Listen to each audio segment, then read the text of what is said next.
আসসালামু আলাইকুম আমার ভালোবাসার মানুষের। আগের ভিডিওতে তোমাদেরকে বলেছিলাম না, শাক তুলতে গিয়ে পাইছি লাখ টাকার জিনিস। এই যে দেখো আমার লাখ টাকার জিনিস, কত সুন্দর একটা ফুলের চারা পাইছি।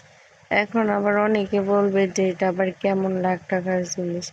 হ্যাঁ রে ভাই, যেহেতু কুড়ায় পাইছি সেহেতু এটা লাখ টাকার জিনিস। আর এই গাছটা আমি অনেক দিন ধরে খুঁজতেছিলাম কিন্তু কোথাও পাইতেছিলাম না। ওই দিন শাক তুলতে গিয়ে ওইটা পাইছি।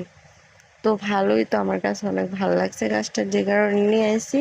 তো তাই তোমাদেরকে বললাম যে লাখ টাকার জিনিস।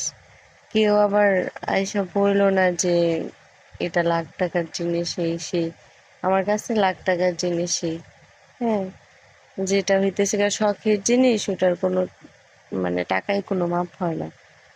তো এই যে আমি আইসা এখন একটা বালতি নিয়ে গাছটা লাগাই দিয়া গাছটায় পানি দিতেছি, যাতে তাড়াতাড়ি যা জীবিত হয় আর কি। এই দেখো, গাছটা লাগানোর পরে কত সুন্দর লাগতেছে। অবশ্যই অবশ্যই সবাই মাশাআল্লাহ বলে দিবে, হ্যাঁ। আর গাছটাতে যেন বেশি